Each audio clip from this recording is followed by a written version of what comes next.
ఏపీలో సామాన్యుడికి ఇసుక అందని ద్రాక్షగానే మారింది.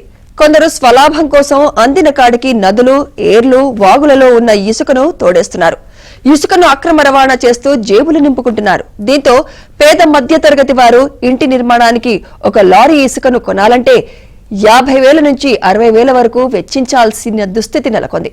ప్రభుత్వ కార్యకలాపాలు, కాంట్రాక్ట్ పనుల పేరుతో అనుమతులు ఇస్తూ ఉండడంతో ఇదే అదనుగా కొందరు అనుమతులు మీరి ఇసుకను తోడేస్తున్నారు.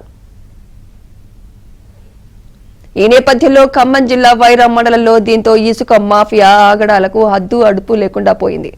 మండలంలోని పలు నదీ పరివాహక ప్రాంతాలలో ఇసుక దిబ్బలు అధికంగా ఉన్నాయి. దీంతో అక్రమ సంపాదనే లక్ష్యంగా పెట్టుకున్న కొందరు ఇసుక మాఫియాకు తెరతీశారు.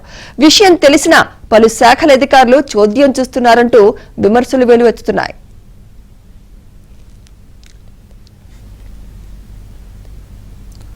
పలువురు ప్రజాప్రతినిధుల అనుచరులు, తాజా మాజీ సర్పంచులు 2 వర్గాలుగా ఏర్పడి రాత్రి పగలు అనే తేడా లేకుండా యథేచ్ఛగా ఇసుక దందా చేస్తున్నారు.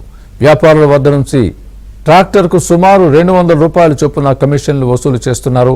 అంతేకాకుండా ట్రాక్టర్ ఇసుకను 6,000 నుంచి 7,000 రూపాయలకు ప్రైవేటు వ్యక్తులకు విక్రయిస్తున్నారు. ఎవరైనా ప్రశ్నిస్తే ప్రభుత్వ భవనాలు, పంచాయతీ రోడ్లకు వినియోగిస్తున్నట్లు చెబుతున్నారని స్థానికులు తెలిపారు.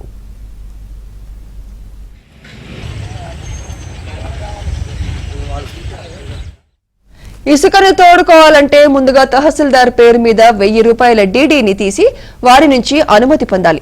అది కూడా సాయంత్రం 6 గంటల లోపు కేవలం ఒక ట్రిప్ ట్రాక్టర్ మాత్రమే తోలుకునేందుకు అనుమతి ఉంటుంది. కానీ ఇక్కడ మాత్రం ఈ నిబంధనలకు విరుద్ధంగా దందా సాగుతోంది.